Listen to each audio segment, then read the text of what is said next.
Hey, um, we never made an intro, so this is it. This is our second quarter project of 2019 by Stephen Fan, Aaron Kim, Gerald Mile, and Gabriel Castro. The Articles of Confederation served as the written document that established the functions of the national government of the United States after it declared independence from Great Britain. The major downfall of the Articles of Confederation was simply weakness. The federal government, under the Articles, was too weak to enforce their laws and therefore had no power. The preamble. What does it say and what does it mean? The preamble states, "We, the people of the United States, in order to form a more perfect union, establish justice, ensure domestic tranquility, provide for the common defense, promote the general welfare, and secure the blessings of liberty to ourselves and our posterity, do ordain and establish this Constitution for the United States of America." The preamble to the U.S. Constitution summarizes the Founding Fathers' purpose to create a federal government dedicated to ensuring that we, the people, always live in a safe, peaceful, healthy, and well-defended, and most of all, free nation. Each phrase in the preamble helps explain the intention of the Constitution as visualized by the framers.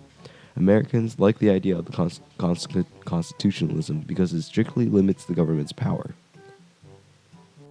The three branches of government is the legislative branch, executive branch, and the judicial branch. The executive branch would lead the nation and enforce laws, the judicial branch would interpret laws, and the legislative branch would make laws.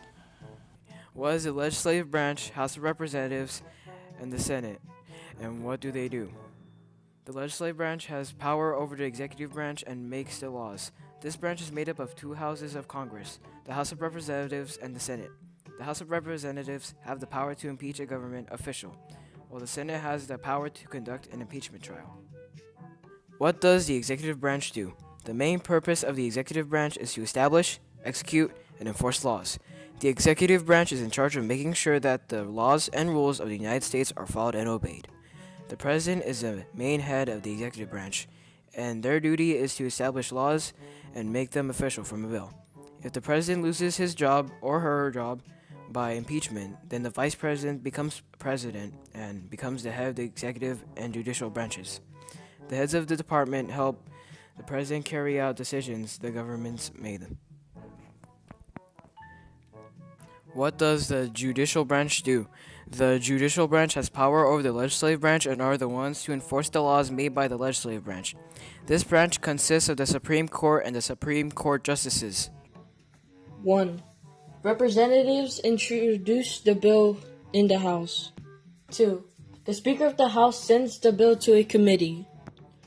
3. The committee may amend or vote on the bill. If bill passes, it goes to the Rules Committee. 4. It decides for the rules for debate and when the bill will come up for debate. 5. House debates the bill and may add amendments. If a majority votes in favor of the bill, it goes to the Senate. 6. A senator introduces the bill, which is sent to a committee. 7. Same procedure as in the House. If the committee majority votes for the bill, it goes to the whole Senate. 8. Majority floor leader decides when the whole Senate will consider the bill. 9. The bill is debated and amendments may be added. If a majority votes in favor of the bill, it is returned to the House. 10. If the House rejects any of the changes, the bill goes to a conference committee of members from both houses. It works out a compromise. 11. Both houses must approve changes made by the conference committee. If approved, the bill goes to the president. 12. The president may sign the bill or veto the bill. If approved, it becomes a law. 13. If the president vetoes the bill, it can still become a law if 2/3 of both houses vote to override the veto. Checks and balances. The system of checks and balances is an important part of the Constitution. With checks and balances, each of the three branches of government can limit the powers of the others. This way, no one branch becomes too powerful. The separation of powers, often imprecisely used interchangeably with the trias politica principle, is a model for the governance of a state. New Jersey Plan and Virginia Plan. New Jersey Plan. Presented by William Patterson during the Constitutional Convention of June 15, 1787, the New Jersey Plan was an idea proposed for the structure of the U.S. government. The new plan was drafted to counter that of the Virginia Plan. Virginia Plan. The Virginia Plan was an idea for a bicameral legislative branch proposed by Virginia delegates and drafted by James Madison. The Virginia delegates favored a strong national government that could make and enforce laws as well as collect taxes. The Three-Fifths Compromise. The Three-Fifths Compromise was the agreement that decided that only 3/5 of the population of enslaved people in a state would be counted for taxation and representation. As part of the Great Compromise, the convention delegates concluded that 5 enslaved Americans would be counted as 3 free persons, and approved putting what is called the Three-Fifths Compromise into Article 1 of the Constitution. The Three-Fifths Compromise increased the voice of white voters in the South at the cost of enslaved African Americans, who were each counted as less than a single person. Electoral College. The Electoral College is the group that elects the U.S. President. Each state receives as many electors as it has congressional representatives and senators combined. The convention delegates landed on another compromise, the Electoral College. States would be given a specific number of electors equal to their numbers of senators and representatives in Congress.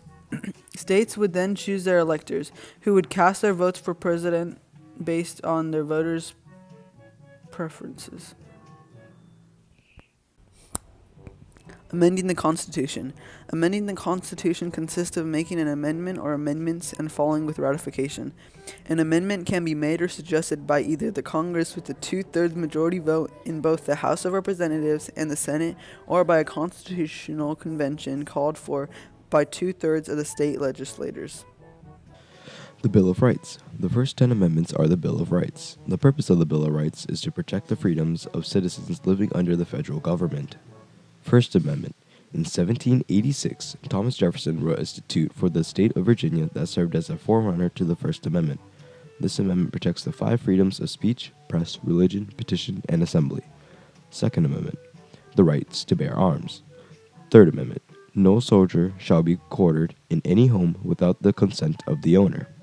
Fourth Amendment. Prevents police from searching your house without a search warrant. Fifth Amendment. Imposes restrictions on the government's prosecution of a person's accused crimes. Sixth Amendment. The right of the accused to have a speedy trial. Seventh Amendment. Codifies the right to a jury trial in certain civil cases. Eighth Amendment. Prohibits the federal government from imposing bails, fines, or unusual punishments. Ninth Amendment. Allows the unlisted rights to be non-violated. 10th Amendment. Expresses the principle of federalism and state rights.